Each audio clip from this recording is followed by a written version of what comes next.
Good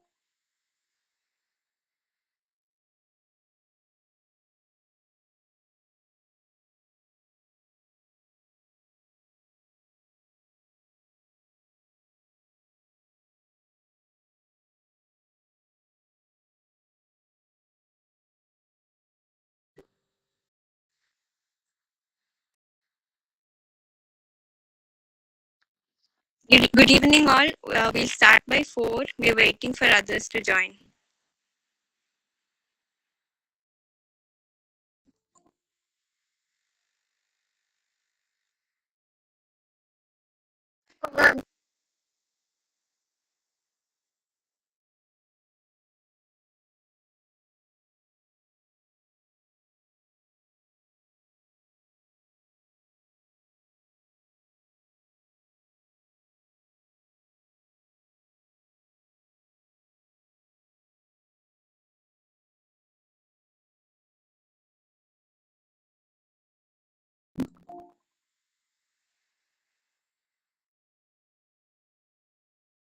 Good evening, all.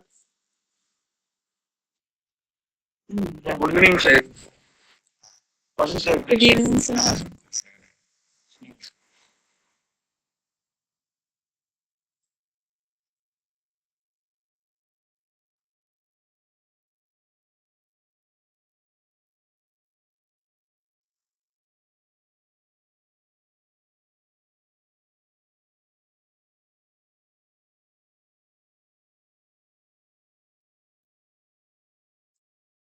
ആയില്ലേ എല്ലാരും കയറിയില്ല അല്ലേ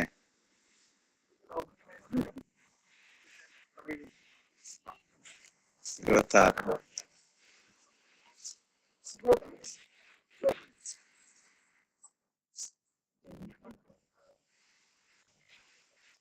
So one more faculty is yet to join. We'll start as soon as Sir joins.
Good evening, all.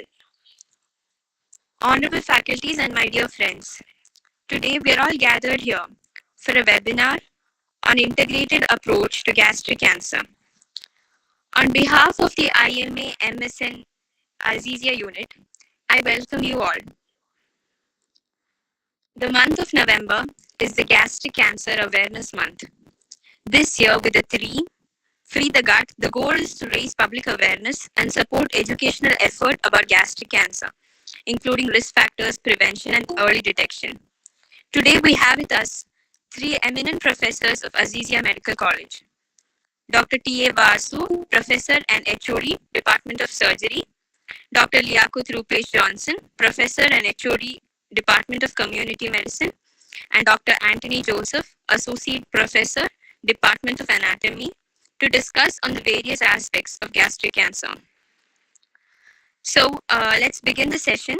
Please note that any questions during the presentation are to be typed into the chat box or the comment box for those of you who are watching on YouTube Live. We'll bring these questions up after each session. Now, without further ado, we will turn the time over to Dr. Antony Joseph to talk about the anatomy of gastric cancer. So, please. Good evening.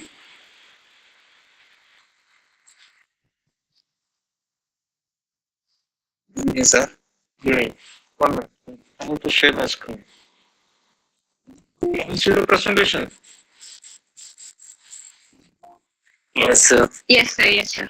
Yes. Yes. Oh. They will see about the clinical aspect, clinical anatomy of the stomach.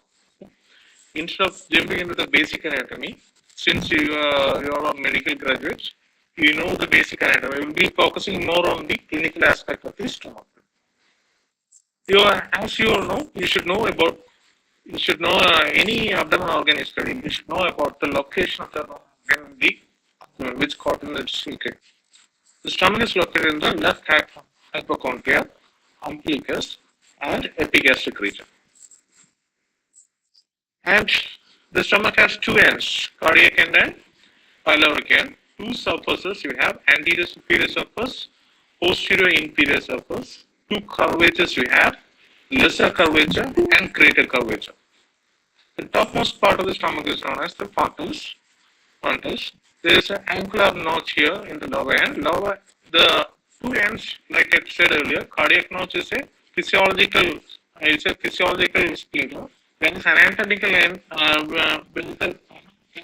it's an anatomical splinter. Pyloric end consists of pyloric antrum, pyloric functions. As we see into the cardiac orifice. The cardiac orifice is a physiological splinter. It's located behind the 7 costal cartilage, 5.5 centimeter, from its junction with the sternum at the level of T11 vertebra. It's approximately 40 centimeter from the incisors teeth as in surgical point of view, how to identify the cardiac orifice is a pad of fat lies external at the gastroesophageal junction. It helps in the surgical identification of the cardiac end of the stomach. While we're discussing the cardiac end, the most common clinical aspect here is the gastroesophageal disease. That is, it's an involuntary movement of the gastric esophagus, and it can result in the heartburn, chest pain, and so on. And it is mainly due to the failure of the lower esophageal sphincter. Can you hear me? Yes, sir. Okay. The main cause of the gastroesophageal reflux disease, main common cause of higher so the condition. And since the common complication of the gastroesophageal reflux disease is erosion of the esophageal mucosa. The esophageal mucosa is has no tolerance towards the acidic content of the stomach. The function of the esophagus is just to transport the food from the mouth to the stomach. So it is lined by stratified squamous non-keratinized epithelium for the protection purpose only, whereas the stomach is lined by simple columnar epithelium. We see on the gastroesophageal junction here. Here you can see the clear-cut differentiation difference in the stomach part as well as the esophagus. Here it is lined by stratified squamous non-keratinized epithelium in the esophagus, whereas here the stomach, whereas in stomach is lined by the simple columnar epithelium. Clearly, there is a demarcation here. When in case of GERD, due to the frequent exposure to the acidic content of the stomach, this stratified squamous non-keratinized epithelium will be converted to simple columnar epithelium. Erosion can occur. This is normal here. You can clearly see the difference between the junction between the esophagus as well as the stomach. Next common condition in the cardiac cancer is the Barrett's esophagus. It's a clinical condition. Clinical condition where the metaphasia takes place, will change the epithelium. We can discuss. The esophagus is lined by the stratified squamous non-keratinized epithelium, whereas the stomach is lined by this simple columnar epithelium. Due to the frequent exposure of the acidic content, the lower part of the esophagus epithelium is converted into simple columnar epithelium. Encroachment. It should be encroached. This is known as Barrett's esophagus. This is a common cause is gastroesophageal reflux disease. Next one is the pyloric. It's an anatomical spindle.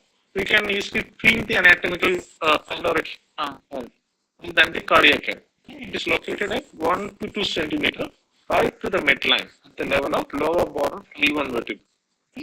But pyloric orifice is thicker. Pyloric orifice is thicker. The pyloric orifice is identified by pre-pyloric vein of Mayo, which lies in front of the pyloric constriction. That is how it can be identified during the surgery. Pre-pyloric vein of Mayo.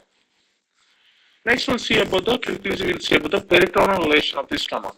The stomach peritoneal relation, we have the lesser omentum, greater omentum, gastrosplenic ligament. These are the peritoneal relation of the stomach. Lesser omentum extends from the lesser curvature of the stomach to the limb.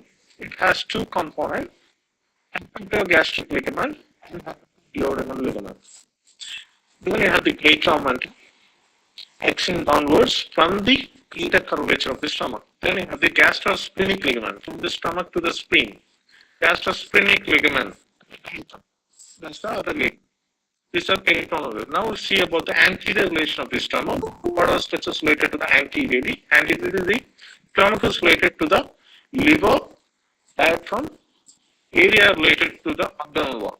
So you have the anterior abdominal wall relation. Then you have to know when we discuss about the anterior relation, we should know about what is gastric triangle.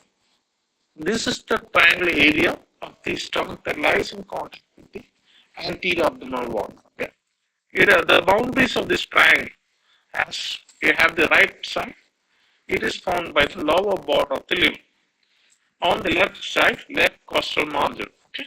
Below we have the transverse column. This is the boundaries of the gastric triangle. The importance of this gastric triangle is if there is any esophageal obstruction, such as CA esophagus, etc., we will insert a tube to feed the patient through the into the stomach.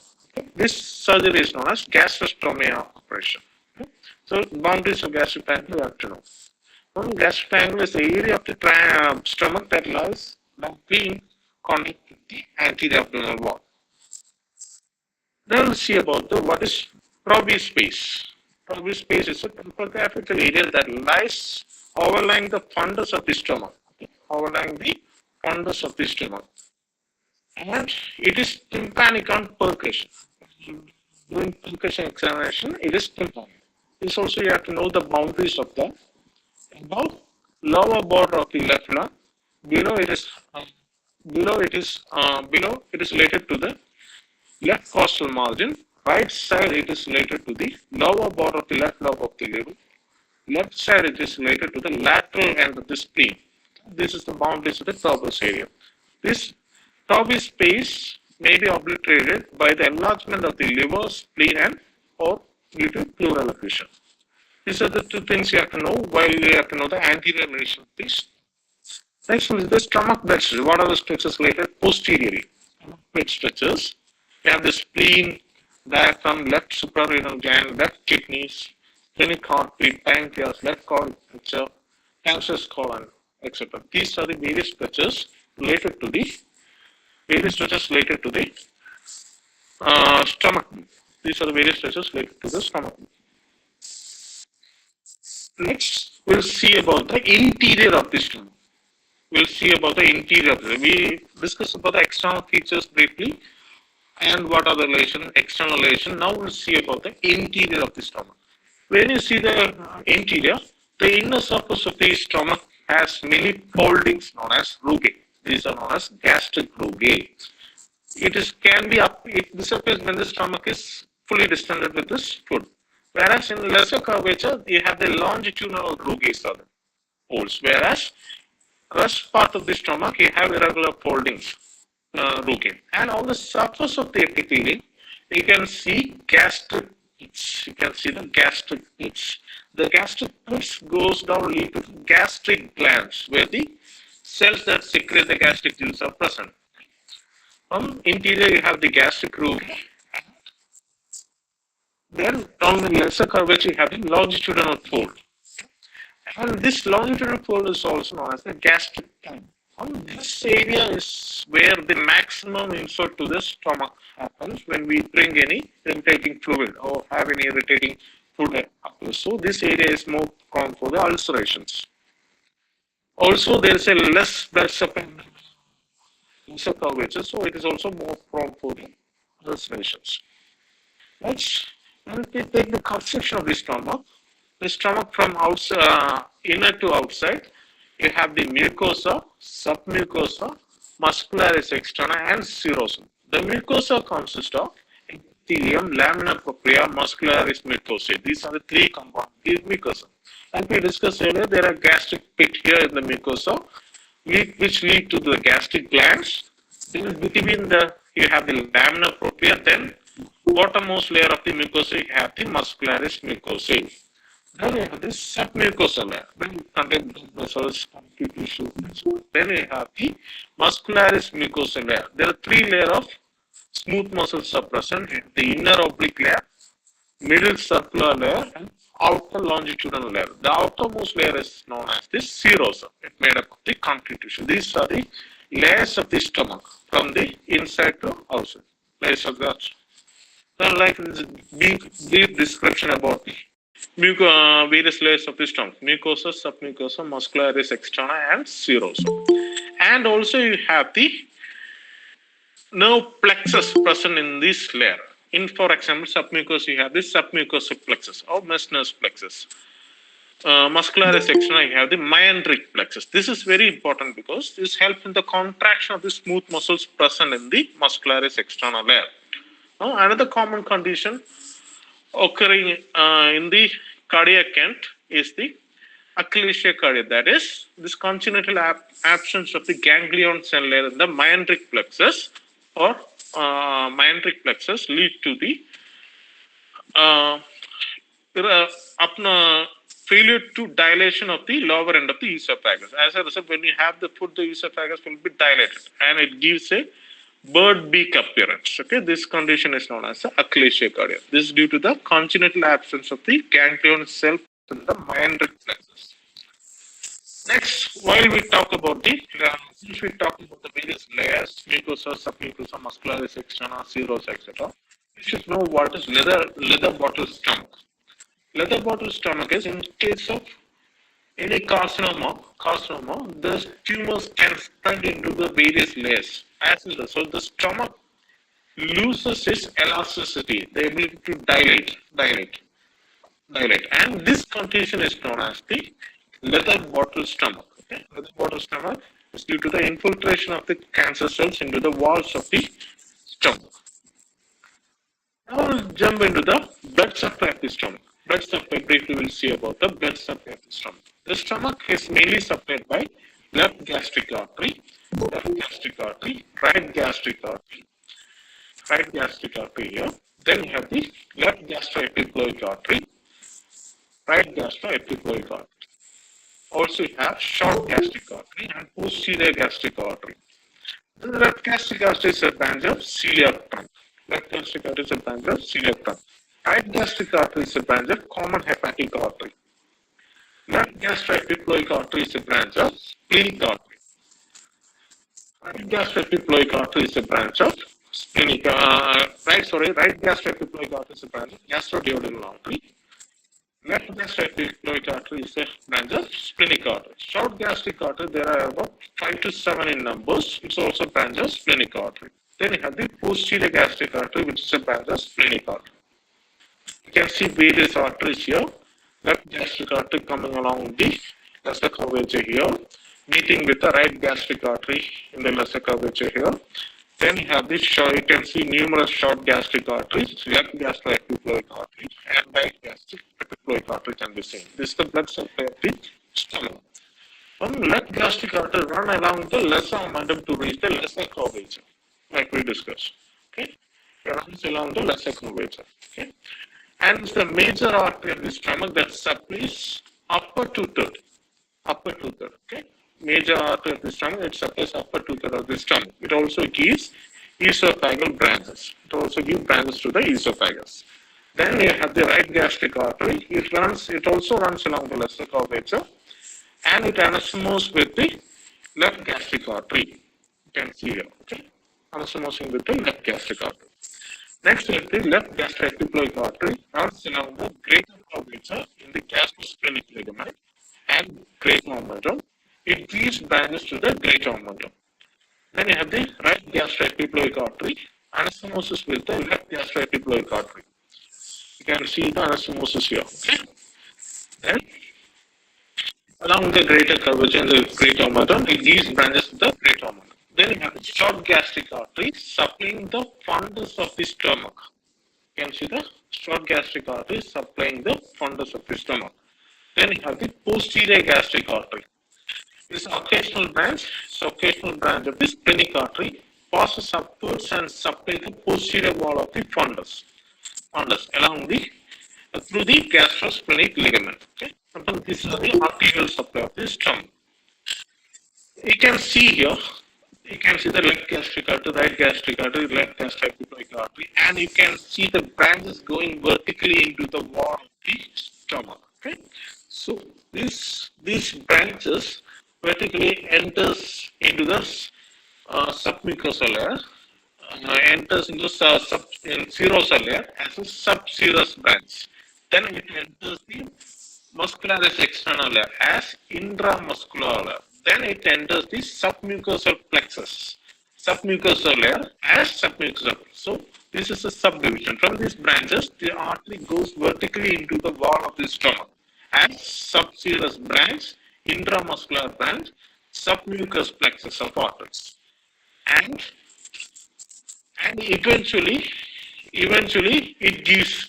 And from the submucosal plexus in the submucosal layer of the muscle, it pierces the muscularis externa, okay, muscularis mucosa, and forms the capillary network. And these capillaries will be anastomosing each other. So these are not end arteries. So the wall of the stomach is directly supplied by the blood vessels. So you should know the subserous, intramuscular, submucosal plexus as well as the mucosal artery branches. Why this is important? Because submucosal plexus are absent along the lesser curvature. Submucosal plexus are absent. So where the long slender mucosal vessel arrives straight from the great artery, from the muscle branch itself, the great artery and the long branches arises. Since there is along the lesser curvature, submucosal plexus are present. So this is more prone for occlusion. Okay, more proper occlusion. and it can result in the ischemia of the lesser curvature. Also, this explains the frequent formation of the peptic ulcer in this region. So, you should remember the submucosal plexus of arteries are absent along the lesser curvature. So, the lesser curvature area is more prone to the ischemia as well as the formation of the peptic ulcer in this region. Now let's see about the venous drainage of the stomach. Can you hear me? Sir. Sir. Venous drainage of the stomach. The venous drainage, the veins mainly draining the stomach are left gastric vein, right gastric vein, left gastroepiploic vein, right gastroepiploic vein, short gastric vein, and posterior gastric vein. These are the veins mainly draining the stomach. You can see various veins like we mentioned earlier. You should know. Any vein you study, you have to know towards which it is draining. Short gastric vein drains in the splenic vein. Short gastric vein mainly drains in the splenic. You can see it draining in the splenic vein. Left gastric vein drains in the splenic. It also drains in the splenic vein. Right gastroepiploic vein runs in on the greater curvature and the greater omentum, and it eventually drains into the superior mesenteric vein. And left gastric vein drains into the portal vein at the level of upper part of the first part of the duodenum. Then you have the right gastric vein drains into the post-portal vein at the level of first part of duodenum.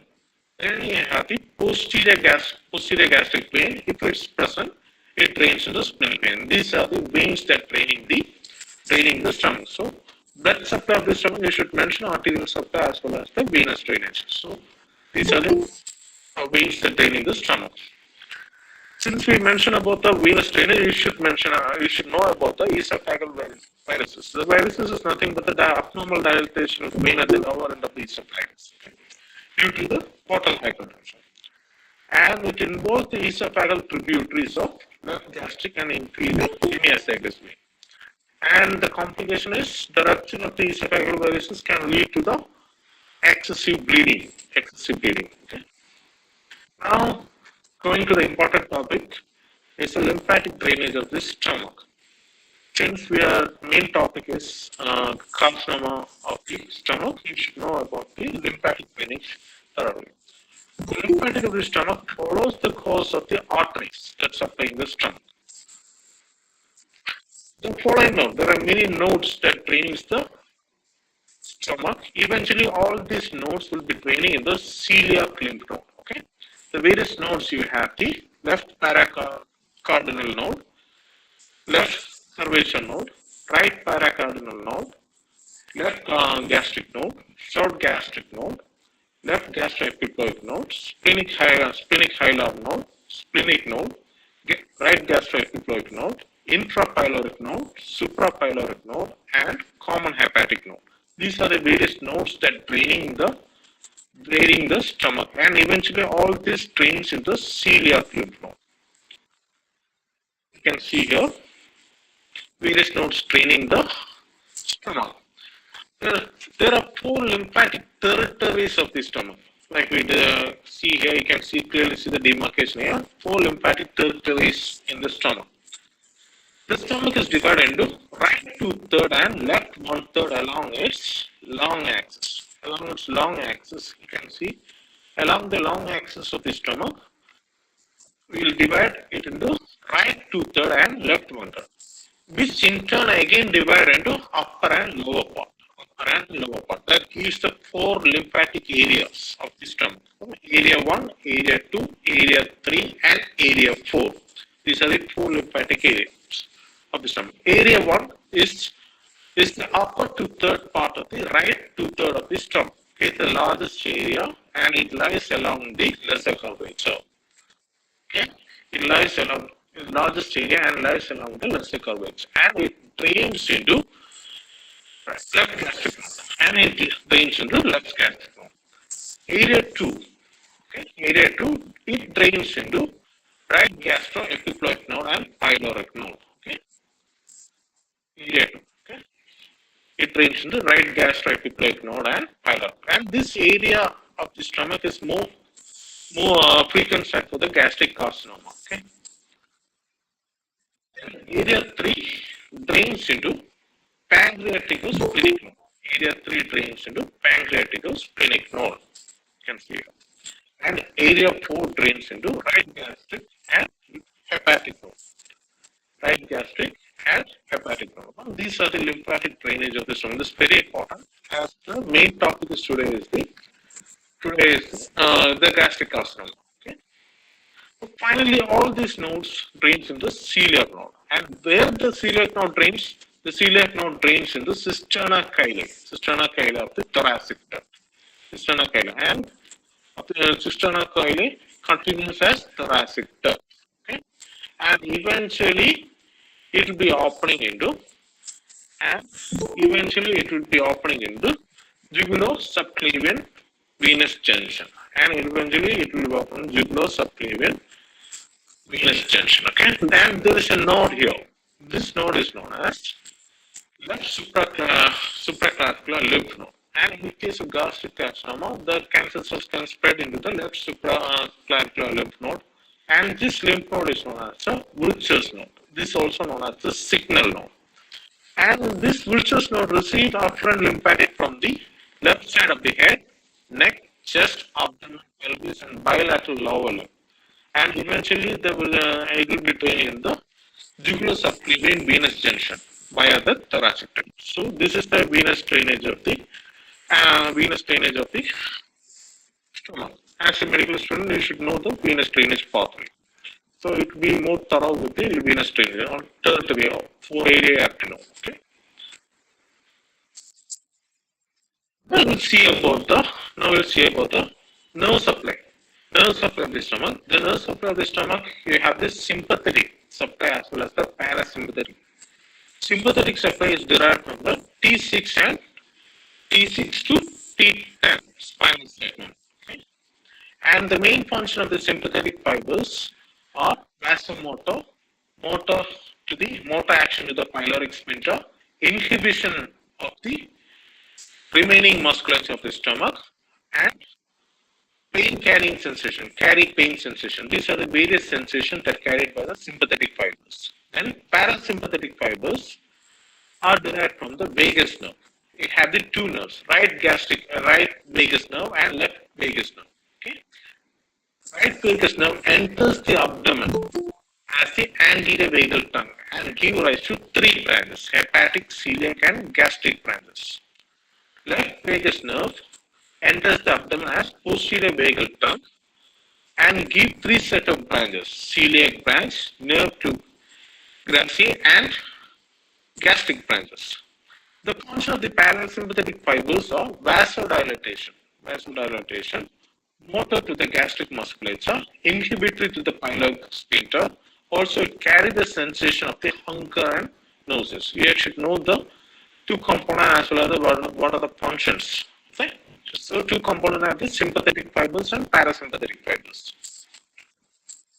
You can see the anterior vagal tongue and posterior vagal tongue and various branches you can be seen like we discussed earlier. Now we'll discuss in detail about the anterior vagal tongue and posterior vagal tongue. The anterior vagal tongue is derived from the left vagus nerve and passes anterior to the esophagus and run along the lesser curvature of the stomach and divides at the gastroesophageal junction. Various branches of the anterior vagal tongue are hepatic branch, upper gastric branch, greater anterior gastric nerve. Okay. So, hepatic branch supplies the pylorus, duodenum, and pancreas. Each branch you have to know which all areas it supplies. Upper gastric branch supplies the anterior surface of the body of the stomach. Greater anterior gastric nerve, it gives fibers to the body and the stomach. Now let's see what is vagectomy. Vagectomy is a surgical resection of the vagus nerve to reduce the acid secretion of the stomach for the treatment of the peptic ulcer. There are 3 types of vagectomy you have. You have the truncal vagectomy. 3 types you have. You have the truncal vagectomy here, and you have the selective vagectomy. Then you have the highly selective vagectomy. 3 type of vagectomy. You have the truncal, selective and highly selective vaectomy. The truncal vaectomy involves the surgical resection of both vagal trunks at the gastroesophageal junction. Both trunks at the gastroesophageal junction is the truncal vaectomy. Selective vaectomy is a surgical resection of the gastric branch of the both vagal trunks. That is the selective vaectomy. Then I have the highly selective. It involves the surgical resection. Surgical resection of the branch of the vagal trunk that supplies only the body and the fundus of the stomach. Okay. This is also known as the parietal cell vaectomy because this area supplies this branch supplies the parietal cell that secretes the acid of the stomach. The advantage of this is it preserves the innervation of the pylorus. Okay. So this prevents the post-vaectomy retention syndrome. So highly selective vaectomy has advantage since it prevents the post-vaectomy retention syndrome. Okay. We'll see few more clinical aspects here. Nerve-to-gracy can be missed during the selective vaectomy. As a result, in the treatment of gastric ulcer, also as a result, the nerve-to-gracy is also known as the criminal nerve of Gracie. Then you have the crowfoot fibers. It's the lowest fibers of the greater anterior gastric nerve that supplies the antrum at the pylorus. In selective vaectomy, these fibers are spares to retain the function of the pyloric sphincter. This is also important. Then you should know what causes what is how the referred pain of the stomach is referred to the epigastric region. So gastric pain is referred to the epigastric region through the sympathetic fibers, that T6 to T7 spinal segments. Okay, that completes the brief clinical anatomy of the stomach. Thank you. Thank you, sir.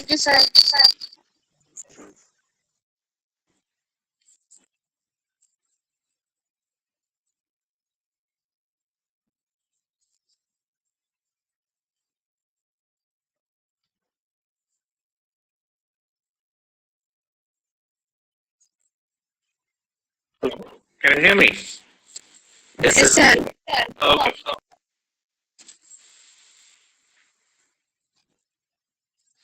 Any Questions? questions? Yes.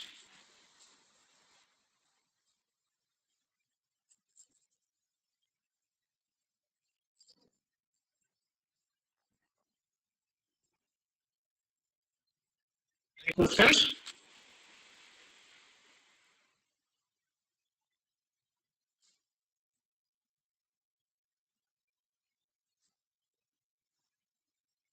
Very good presentation, Dr. Antony.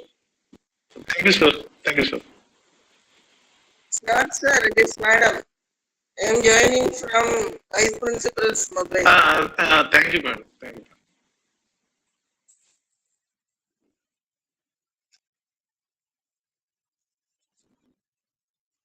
Thank you, sir.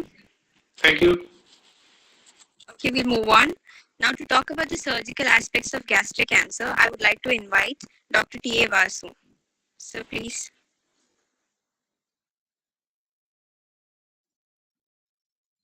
Good evening, everybody. Fortunately, my computer has gone out of order, so I am trying to present it from my mobile. See whether I can present it from mobile. If not, Hannah will help me.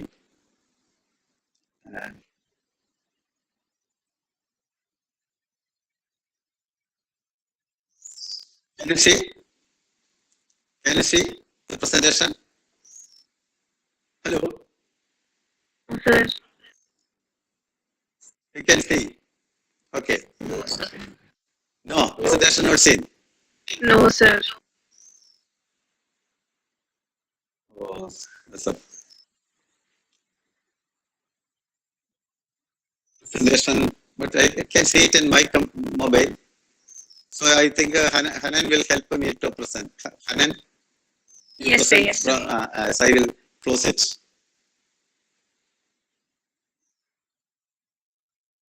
I'm trying to close it, but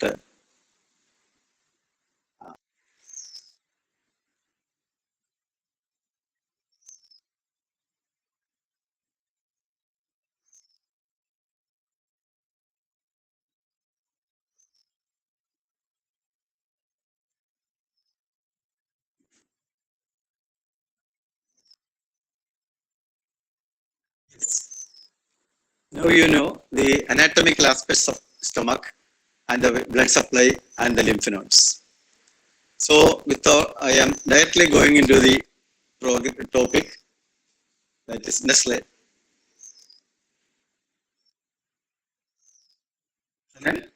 Slide.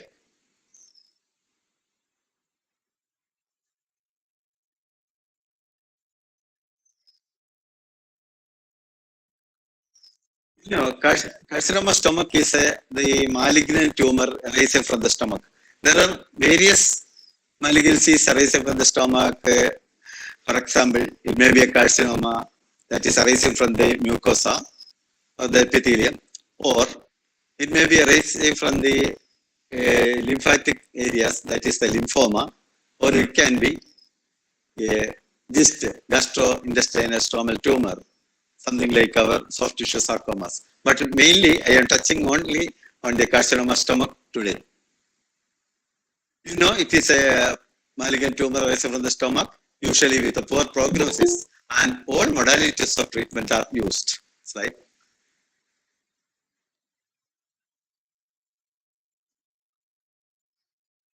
Going to the clinical features, the most important clinical feature we see is loss of appetite, then loss of weight, melena, vomiting, dysphagia, and sometimes a swelling. So, loss of appetite and loss of weight is markedly seen in carcinoma stomach. That is, whenever we see a patient with a loss of weight of recent onset, we always think of carcinoma stomach. And melena is a black tarry stools. You look at the spelling also. This wrongly spelled by almost 90% of the doctors and students. It is not MA, it is ME. And then the vomiting is another prominent symptom. Dysphagia may be dysphagia, and there may be a swelling. Coming to the next slide. Slide. Yes. If the the picture please. Previous one. See, if the tumor is near to the esophagus, or the upper GI area, the gastroesophageal junction, it may present with dysphagia, difficulty to swallow.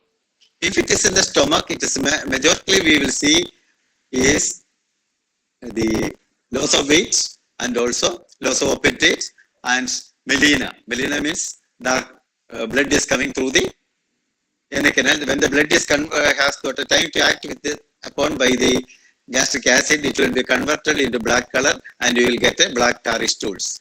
The next one is when the tumor is in from the pyloric area, then the patient will have vomiting.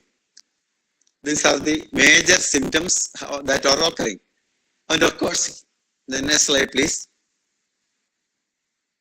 Slide. And then slide. Yes. There is an easy way for you to remember it. One is silent. Sometimes the carcinoma stomach may be absolutely symptomless. And sometimes it can present with the secondaries, which I am coming to, which are the secondaries. Yes. The next is a tumor.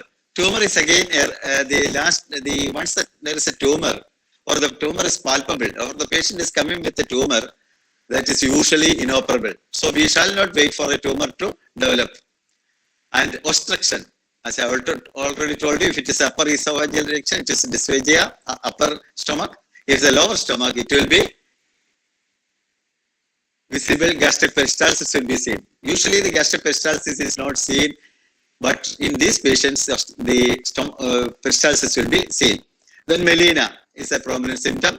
anemia, anorexia, and asthenia are symptoms, and cachexia and hematemesis is an extremely rare symptom in carcinoma stomach. Even though you can get in hematemesis in portal hypertension or in other conditions, hematemesis is an extremely rare condition in carcinoma stomach. But if the patient is having some bleeding and vomiting, there may be coffee ground vomitus. Coffee ground vomitus is because the blood is acted upon by the acid and it will come out as coffee ground vomitus.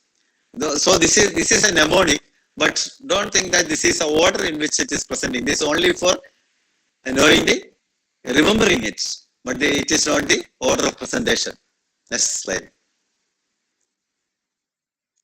Anna. Yes. On examination, what are the prominent symptoms we see? One is anemia. Patient will be anemic. The pallor will be present. Then visible gastric peristalsis if the tumor is erased from the pylorus. A swelling may be rarely palpable and there may be secondaries. What are the secondaries which are we looking for? Coming slide. Secondaries. The common secondaries are ascites. We can see ascites, that is presence of fluid in the peritoneal cavity. A hardened outlier liver may be palpable. Sister Joseph's nodules, that is the nodules are transmitted through the secondaries from the stomach will become through the pulmonary ligament and get deposited around the umbilicus. This is very interesting. The sister Mary Joseph of the Mayo Clinic imparted this important clinical finding to Dr. Ward Mayo. Then it is known as Sister Joseph's nodules. Then pelvic deposits. That whenever you are doing a rectal examination, you can see the pelvic deposits. Then true sign already described to you well in detail. Then the left supraclavicular region. And an Irish nodule is a secondary lymph node in the axilla, and occasionally there can be pleural effusion. These are the ones which you can see while you are examining the patient. Yes, coming. Next slide. Once you suspect this carcinoma stomach, what is the diagnostic investigation? It is an upper GI endoscopy. We can pass an endoscope into through the oral cavity to the esophagus and to the stomach, and you can visualize all the mucosa of the stomach, and you can take a biopsy from any ulcer or tumors which are seen. It may be an ulcerated type or a proliferative type. I'm not going into the pathological varieties because of the want of time, but mainly you can see an ulcerative type and a proliferative type. You can take a biopsy and can prove.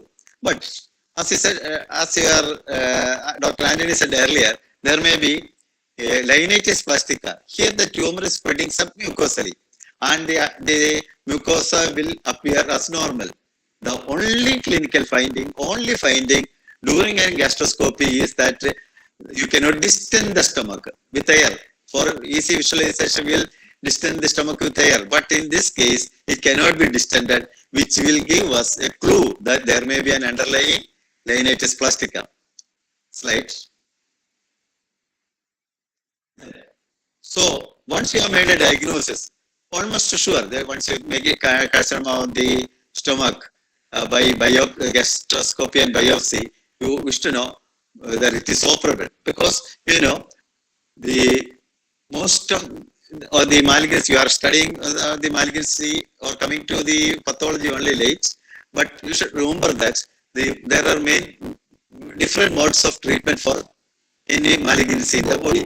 One is surgery, second is chemotherapy, third is radiotherapy, and of course some cases we will give hormone therapy. These are the main, and some immunotherapy is also coming up now. So 5 modes.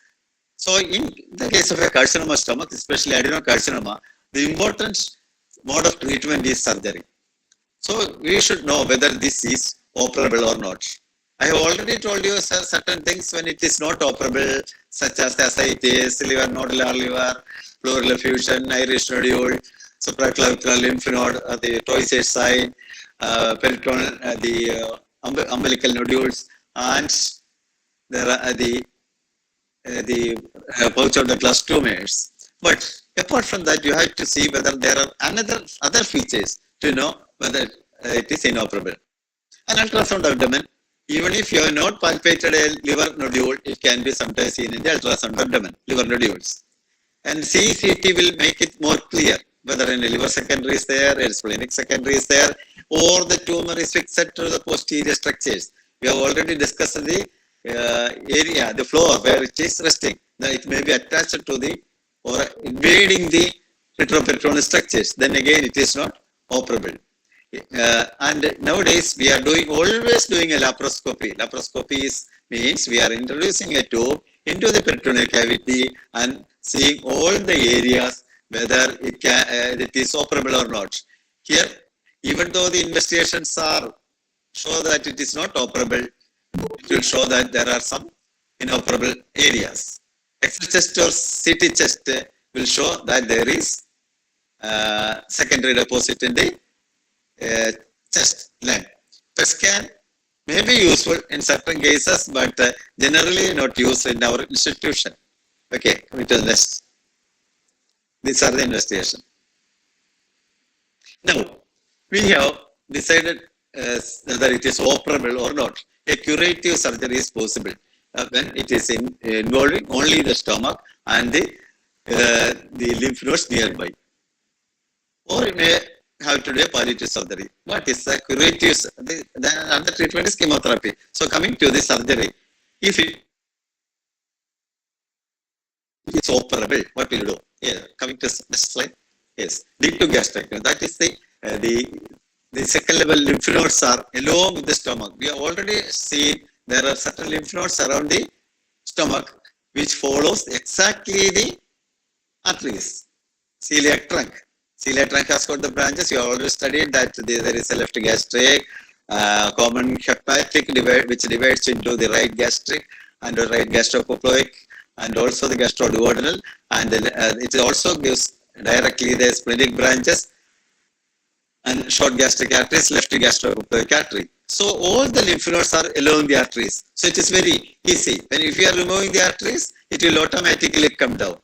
So what are the things we are removing? The entire stomach is removed.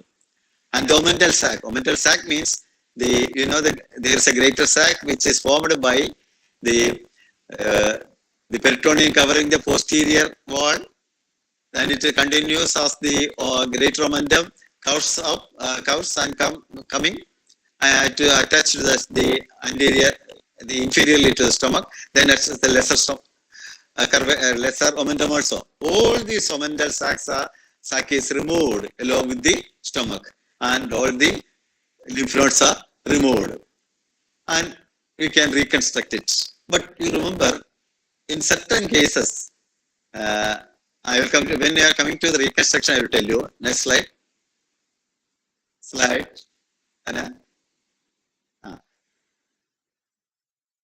This is the reconstruction. We will close, cutting the duodenum, first part of duodenum, and we will close it.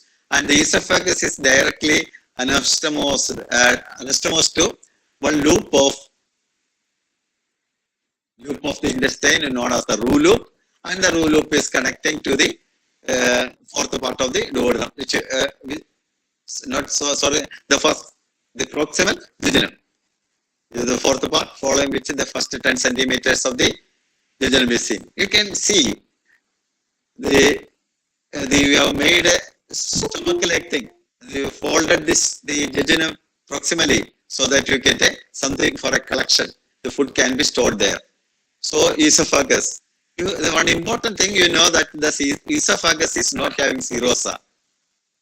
You know it. So, but the stomach is having serosa. So the anastomosis may be a bit difficult when you are directly anastomosing the jejunum to the esophagus. So the next slide, please. Next slide. So in this case, what we'll do, we'll keep a small amount of stomach so that we'll get we'll get some part of the serosa. Whenever there is a serosa, we surgeons are happy that the anastomosis will not break down. So again, we are doing a roux loop and bringing it to the part of the stomach. Formerly, we were doing directly anastomosing a loop of taken, loop of jejunum is taken and anastomizing to the stomach, and it also gives good results. But the only problem is that the bile coming from the second part of duodenum can enter into the esophagus, and patient will get a severe esophagitis. The severe the biliary esophagitis. Patient will say that my disease was far superior to this one. So nowadays we are not at all doing a direct anastomosis. The direct anastomosis is formerly known as polyanastomosis, which is not at all doing. We are doing a row NY anastomosis. This is a row loop, a wildlife connection which you can see. So this will prevent it, and the row loop should have the minimum of 50 centimeter length, so that the bile will not go into the stomach. Slide.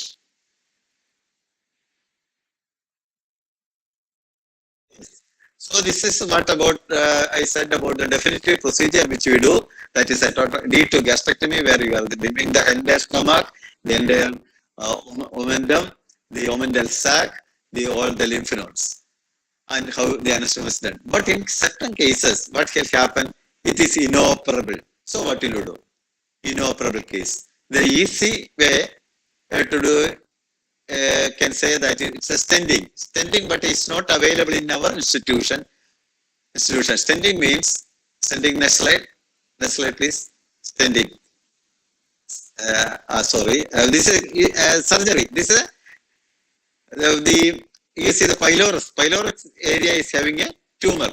So we will anastomose the stomach to the jejunum, so that food will bypass the duodenum. So this is a good operation, good palliation, so that vomiting is relieved. Next slide.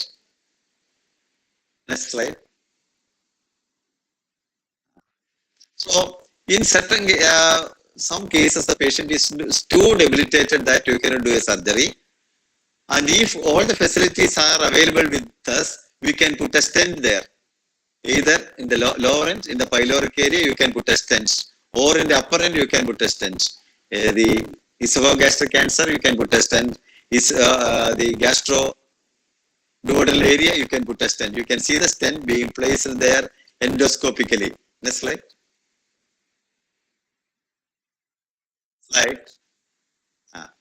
There's one more. Sorry. The previous slide. I was not seeing the second slide. See, this is appearance. Once you put in the slide into the constructed part of the duodenum or the pylorus, it will appear like that. That the food will go easily to the duodenum, and the patient can swallow. The vomiting is relieved. Next slide. Now come to the next slide.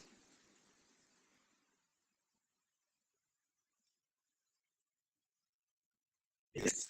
Then there are certain chemotherapeutic agents. I told you that treatment is surgery, chemotherapy, radiotherapy, hormone therapy, and radiotherapy for all malignancies. Here we can do chemotherapy also, and neoadjuvant and postoperative chemotherapy also. Neoadjuvant means prior to the surgery. In some cases, you may think that is inoperable, but you can give some neoadjuvant chemotherapy or radiation along with that, so that the tumor will suppress, and surgery is possible in certain cases. And it also gives very good results. And in a postoperative also, if you think there are some residual tumors, you can also give the treatment, the chemotherapy. Slide. Chemotherapy, there are so many drugs are available, which we know. We will study in pharmacology, such as 5-fluorouracil, visibtabine, carboplatin. So many drugs are there. This will give some effect to the some relief to the patient, and in certain cases some cure. And of course, the Roopesh will be discussing the epidemiological characteristics. But one thing I have to tell you, that in India and towards the eastern side, we are getting an intestinal type of cancer majority, and lower part is mainly affected. But in Western countries, say UK and US, you are getting a diffuse type of, and it is affecting the upper part. Whenever it is affecting the lower part of the stomach, the diagnosis is easy, the treatment is easy. But it is involved in the upper part, the prognosis is usually bad. In Japan, there's another classification for the early carcinoma, which I have not included it because it is a big chapter in pathology. You can see the very early carcinoma at the mucosal stage itself. In such cases, they are doing a mucosal resection of the tumor. Mucosa and submucosa is taken away. But we are not seeing such cases in our place. We are always seeing an advanced carcinomas, and the classification is also different from the other one. So this type of difference is there from the Western countries, in our country, and Eastern, the Japan. In Japan, why they are detecting carcinoma so early? They are doing annual gastroscopy for all persons above the age of 40, even if there is no symptom. But we are investigating only if there is a symptom.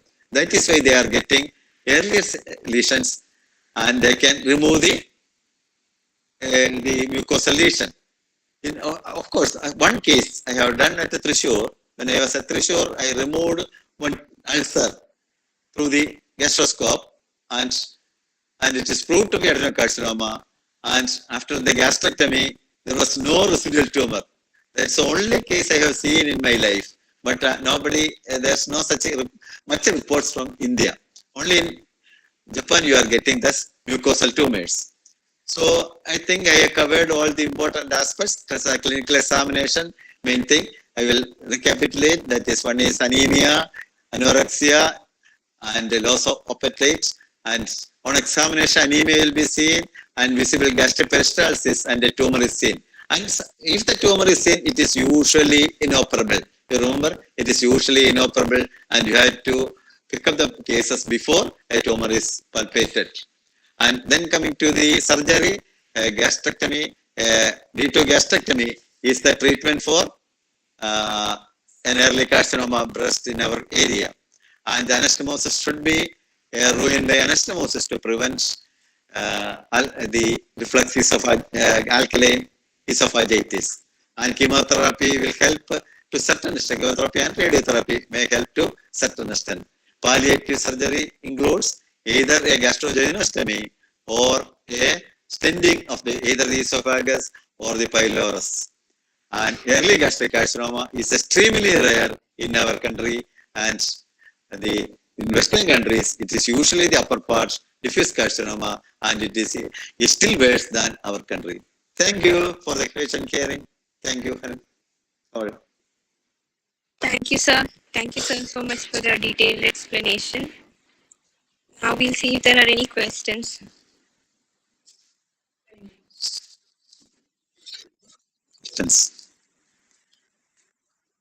Some questions. Students, we are going to be the leaders of tomorrow. A doctor is the team leader. So you have to speak. Start speaking. Ask us some question. Let it be silly. It may appear to be silly, but even the silly question may be good. See, coming to the carcinoma stomach itself, somebody did a gastrojejunostomy earlier. So what happened? Gastrojejunostomy for relieving the vomiting. Later the patient improved. Then they did the gastrectomy. And formerly they were difficultly anastomizing the stomach to the duodenum. But this patient did well. Then they went into that retained the gastrojejunostomy. So it was a blunder. Initially they thought that anastomizing the stomach to the jejunum is a blunder. But later it came out to be a good operation. Like that, please ask a question. Be it a blunder or a simple question. Fatima Hanina, I have seen Fatima, Hanina, Fatima, etc. Ask me a question. Simple question. Silly. Even though silly, it will appreciable. Sir, can you say about the prognosis of the surgery? Prognosis is extremely poor in our country. Especially, I told you that it is almost the cases coming to us is zero cell involvement. So 5-year survival is 10 to 30% in our country. 10 to 30% in our country. Of course, in Japan, they are getting very good results, very good prognosis. In our country, very bad. And if the patient is already having secondaries, they rarely these patients live up to 6 months. But no, because of the modern therapeutic agents, the chemotherapeutic agents, some are living up to some 10% are living up to 5 years, but with the difficulty. Very poor prognosis.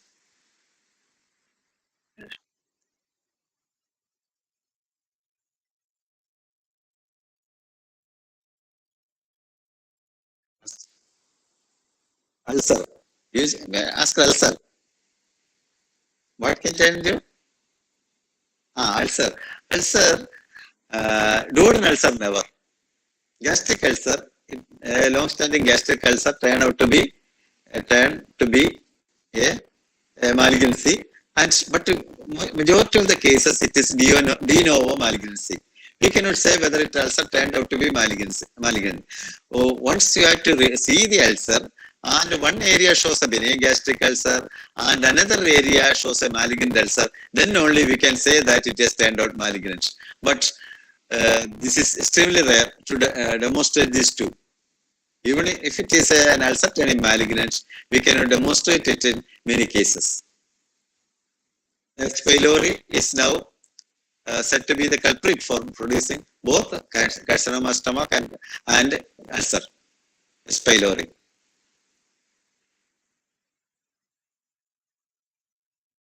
Thank you. Thank you, sir. Yes. I think that's all. Now let's move on to discuss the epidemiology of gastric cancer. And for this, I invite Dr. Liaquat Roopesh Jhonson. So please. Okay, am I audible? Yes.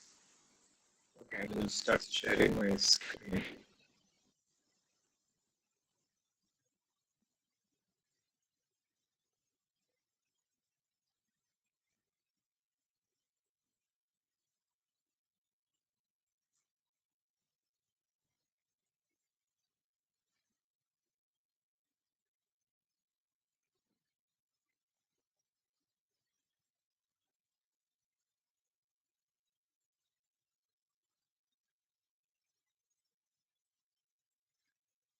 Is my screen visible?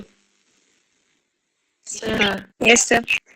Okay, so first of all, thank you for the opportunity to talk about gastric cancer epidemiology. When we say gastric cancer, it includes some different types of cancers, but overall, I think it's easier for us to just consider this as stomach cancer. So I'll be covering these things. So first, I'll look at the incidence of gastric cancer, then we'll look at the mortality. The etiology, some of the things have been mentioned by Vasu sir, and I'll also cover some factors associated with gastric cancer, and we'll look at prevention, and I'll summarize some of the important points related to this. And after that, we can have questions if there are any. So if you look at the global incidence of gastric cancer, actually the burden of gastric cancer has kind of come down. It was one of the leading cancers a few decades ago, but now it is the fifth leading cancer. So in terms of number of new cases per year, both sexes combined across all ages, it is the fifth leading cancer. So if you look at the age standardized incidence rates for 2020, this is a map which shows the incidence rates for both sexes across all ages. And you'll notice that the darker color, so the color gradient indicates the higher incidence. So the deep blue is where the age standardized incidence rate is at least 10.8 per 100,000 people. So most of this deep blue is seen in Asia and particularly in East Asia. Now, there are some parts of South America which also have a similar incidence rate, but for the most part it is in Asia. Now, if you look at the cumulative risk of incidence, this again is similar to the previous map, in which we see that Asia, in particular East Asia, is having a much higher incidence than the other parts of the world. Now, this is a map which shows the age standardized incidence rate among men of all ages. Now, pay attention not to the color, but look at the legend. So, the incidence rate here is 15.1 per 100,000 people. And more or less the map is the same, but when we look at the map for women, the incidence rate you will see is almost half, it's 7.4. The highest incidence marked here is 7.4. So there are some minor variations between men and women. So you'll see that there are some countries where it is high for men, but not so for women. But overall, the pattern is more or less the same. Now, here again, this is a graph which shows you the overall global incidence rates by sex. And you can see, as I said, Eastern Asia, the incidence rate is much higher for men than for women. And globally, it's almost double that of, a little more than double that of women. So, for various specific regions in the world, the risk is okay compared to Eastern Asia, which by far is the highest. Now, what about mortality? So, when you look at mortality, it is the fourth leading cancer, is the fourth leading cause of cancer deaths. So, it is fifth leading cause of cancer, but it is the fourth leading cause of deaths due to cancer. And it is actually responsible for more deaths than even breast cancer, which featured higher up on the incidence rate. If you look at the age standardized mortality rates for both sexes, again here you will see more or less the same pattern. This is for mortality, and when we look at the cumulative risk of mortality, that also is more or less the same. So the same trend seems to be there, except now when we look at the mortality rate for men, we see that some parts, this is the Korean Peninsula, so South Korea, it has a slightly lower mortality rate for men compared to the previous map. And when we look at the mortality rate for women, even Japan has a lower mortality rate for women compared to men. So some of the reasons for this have been already mentioned by Vasu sir. So I think we will have a look at that subsequently. So here again, we're looking at the mortality and incidence. So on the left side, the blue bars indicate the incidence and the red bars indicate mortality. So globally, if you look at it, the Eastern Asia region has not only higher incidence, but also high mortality. Now, this is a question which is asked about survival. So, we don't really have very accurate data regarding survival from all parts of the world. We do have some data from the US. In the US, the 5-year survival rate is 31%. Now, one of the reasons for this is that most of the cases, when they are diagnosed, they are already metastatic. Even in the US, it has been found that Asians have a 12% higher 5-year survival rate. And the reason for this is that Asians are more likely to get screened for stomach cancer. They are more likely to have lymph node assessment done. And so they picked up earlier.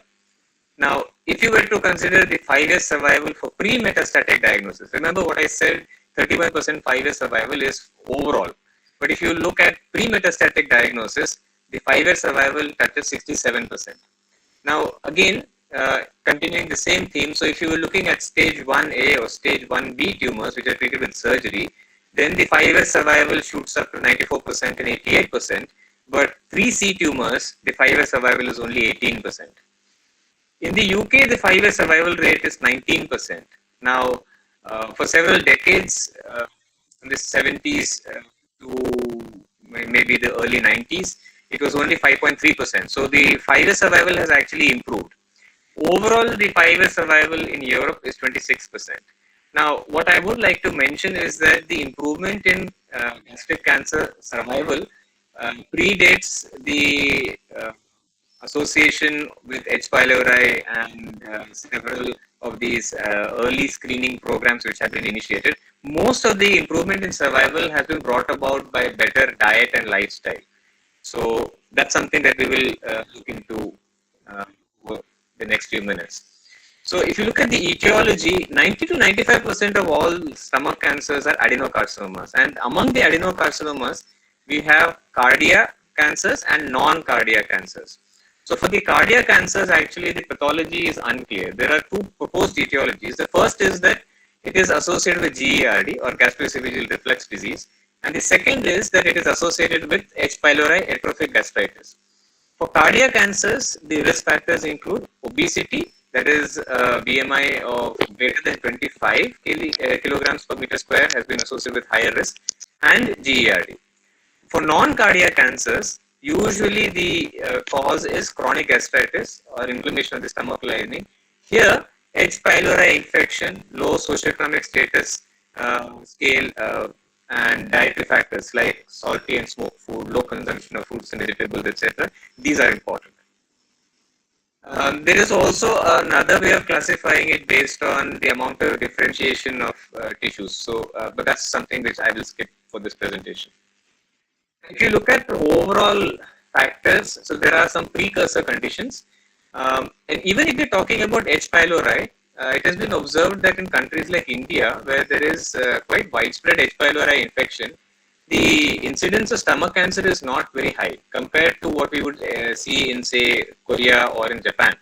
Now, people have tried to explain this, and one of the postulated explanations is that there is an interaction between not just the infection, but also the genetics and other factors which operate locally. And so that is one of the explanations for us not having as much stomach cancer, although H. pylori is quite rampant in India. Other things which are considered as precursors are pernicious anemia, gastroesophageal reflux, chronic atrophic gastritis, gastric adenomatous polyps, previous gastric surgery. Now, it is important to note whether the previous gastric surgery was for a benign condition or it was for previous cancer itself. So, what has been observed is that if the previous gastric surgery was performed for a benign condition, then usually about 30 years or more may lapse before the occurrence of stomach cancer. But if it was for malignant lesion, then probably you will see another lesion in about 12 years or so. There are several environmental factors. We will look at some of these in a little more detail in subsequent slides. But important are lifestyle, so alcohol, tobacco smoking, low physical activity, obesity, low socioeconomic status, dietary factors. Now, one of the main things which has been identified in the decreasing trend of stomach cancer, especially in the developed countries, is the change from smoked or salted meats, especially red meats, better ways of preservation, and higher consumption of fruits and vegetables. We're talking about fresh fruits and vegetables. Now, this is possible because of an overall improvement in the standard of living. And therefore, now what we are seeing is that the developing world is experiencing a higher incidence compared to the developed people. The other issue is that H. pylori infection is picked up better and treated more comprehensively in the developed countries compared to the developing world. So together these things interact, and one of the other things mentioned towards the end of this list is estrogens. So estrogens particularly are expected to have a protective effect, and postmenopausal women seem to have similar rates as compared to men. There is some association with Epstein-Barr virus and HBV, but it has not yet been well established. If you look at the genetic factors, there is a family history of stomach cancer. It is not really known to what extent the genetic factors actually influence the occurrence of stomach cancer. There have been studies done where they found that people who have Japanese or Korean lineage and are living in the US, they tend to have rates compared to the native Americans who did not migrate from elsewhere. So there seems to be some genetic component there, but that also not been well established. There seems to be an environmental aspect also, but again, like I said, the etiological aspects have not been very clearly defined. So these are some things, and then blood group A is something which has been associated with an increased risk of gastric cancer. So let's look at Helicobacter pylori. So this is considered one of the main risk factors for gastric cancer, and 90% of the non-cardiac cancer subtype are associated with this infection. It's been found that a person with H. pylori infection has a 5.9 times higher odds of getting stomach cancer within 10 years of infection compared to someone who doesn't have the infection. And interleukin 10 and interleukin 17 are polymorphisms which are associated with gastric cancer. And it's been observed that these two interact with the H. pylori infection and contribute to the development of gastric cancer.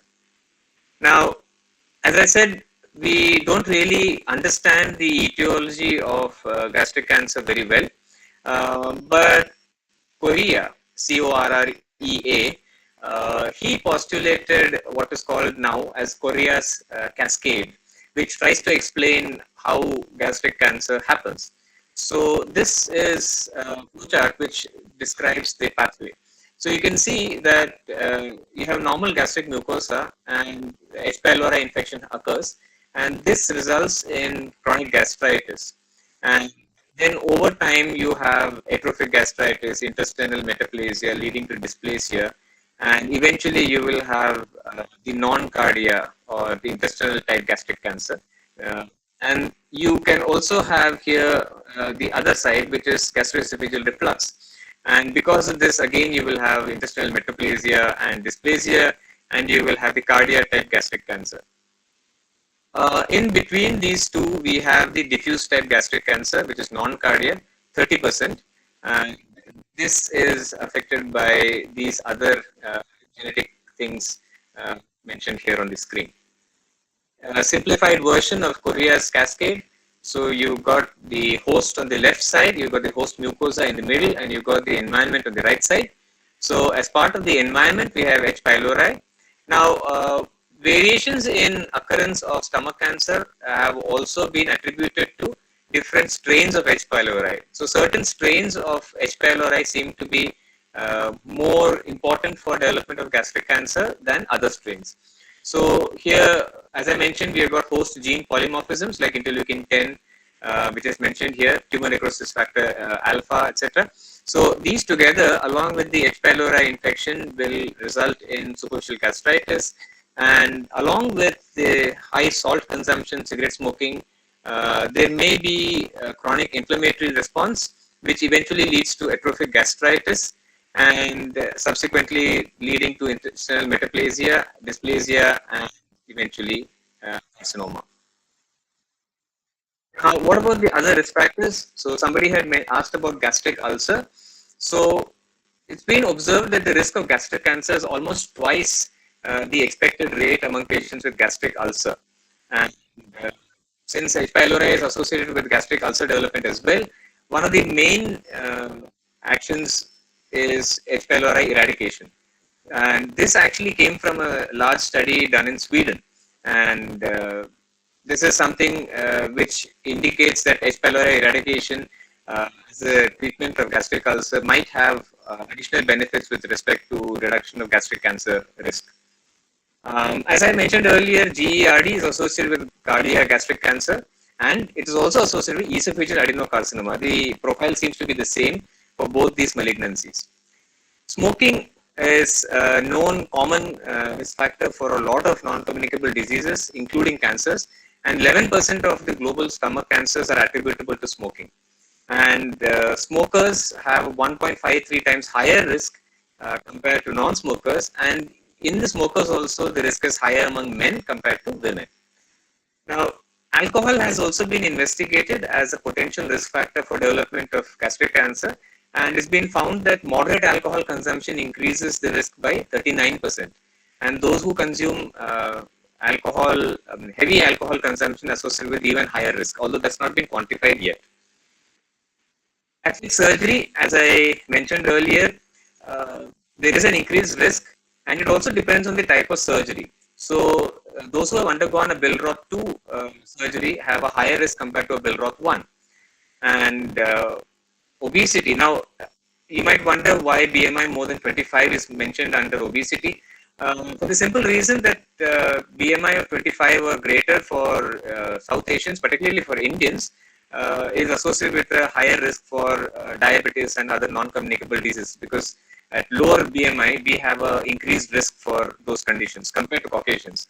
And most of this is happening in East Asians. So the lower BMI cutoff, I mean, ordinarily this would have been overweight, but anybody with a BMI of 25 or more than 25 kilograms per meter square has a higher risk of developing stomach cancer. When you look at the diet, I've already mentioned that a high salt ingestion increases gastritis and the risk of gastric cancer because it causes irritation of the gastric mucosa. And a lot of the high salt ingestion is through consumption of salted foods. I think we have salted fish, which is fairly common here. In the Scandinavian countries, there is a tradition of smoking fish. So smoked salmon, they actually have smoking towers. And this is something in which the meat, whether fish or other meat, red meat, it is smoked over several hours to days. And this is a means of preservation. Now, those methods are gradually being replaced by better methods which are less risky. And so the incidence of gastric cancer in those countries has come down. And since many of these methods and technologies have not yet filtered down, or they're not available readily to the developing world, we are seeing an increased occurrence in the developing countries. Coffee consumption has been postulated as a potential risk factor for gastric cardiac cancer, but again, this has not been quantified very well. However, there is an association between coffee consumption and stomach cancer. One of the things which has been identified is that a higher intake of fruits and vegetables is associated with a lower risk of gastric cancer. And largely this is attributed to the presence of several antioxidants, vitamin C, etc. And higher occurrence of beta carotene, carrots, etc. are known to be beneficial. And this leads us to socioeconomic status. So they have found that people belonging to the lower socioeconomic status groups, they have increased risk. There are multiple reasons for this. One is that they cannot afford to have a diet which has fresh fruits and vegetables to the extent that more affluent people can. The other thing is that the occurrence of H. pylori infection is higher in them, and also the access to treatment for H. pylori infection is also not very good. So together, these all mean that those belonging to low socioeconomic status groups have a higher risk. Blood group A is associated with a higher risk, and this association has not been quantified, but it has been demonstrated in several studies across the world. Males, I have already mentioned, they have almost double the incidence, and estrogen may be protective. When you look at race or ethnicity, the incidence is higher in Asians, particularly in the East Asians or Pacific Islanders. And if you look at the incidence rates, highest is in the East Asians, then we come to the Pacific Islanders, African Americans, American Indians, and Hispanics. The Caucasians, actually, the whites, they have a much lower risk than others. So how do you prevent?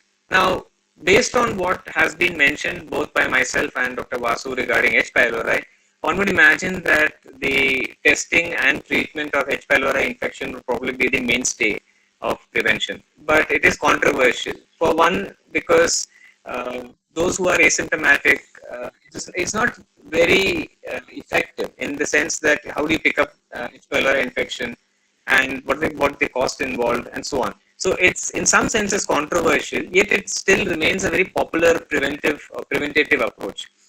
However, if you look at lifestyle modifications, dietary modification has been well established as a means of prevention of gastric cancer. So a diet which is rich in fruits, vegetables, and whole grains, and on the other side is low in alcohol, pickled foods, processed, smoked or salted meats, especially red meat, is known to lower the risk of gastric cancer. Exercise is important, mainly with the intention of maintaining healthy weight, and also smoking cessation would be one of the important things in lifestyle modification. So to summarize, gastric cancer is the fifth leading cancer. It accounts for 5.6% of all cancers and responsible for about 1 million cases globally. It is the fourth leading cause of cancer mortality, accounting for about 7.7% of all cancer deaths. The exact etiopathogenesis is not known. However, H. pylori infection and smoking are known to be major risk factors. The incidence in men is double that of women, and overall there is a declining trend globally. But recent literature indicates that the incidence in young adults, that is those around 40 years of age, is increasing. And lifestyle modification is probably the best approach for prevention of gastric cancer. So, thank you. And I'd like to take questions if there are any.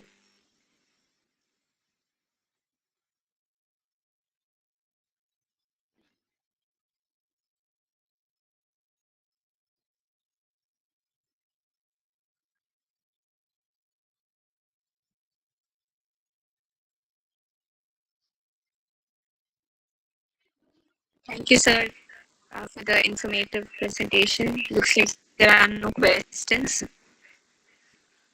Nextly, I would like to invite Ajay Das to deliver the vote of thanks.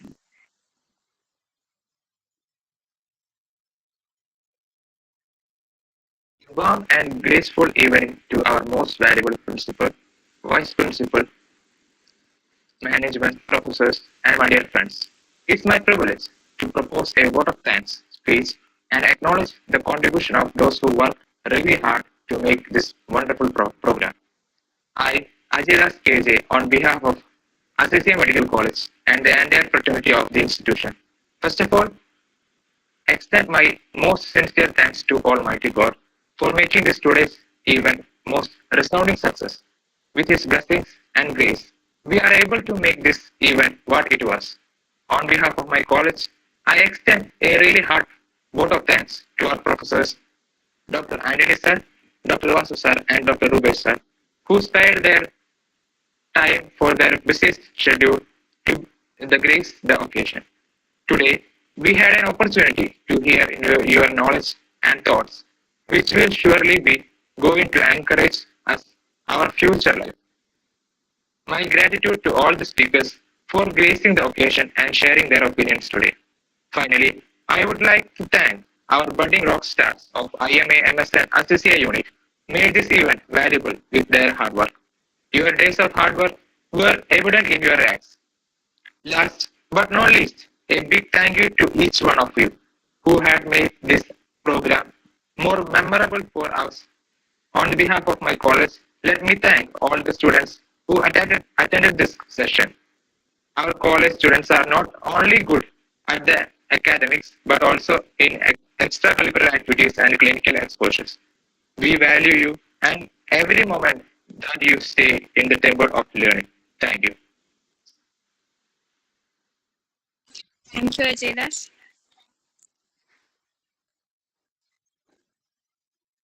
That's all for today. Thank you.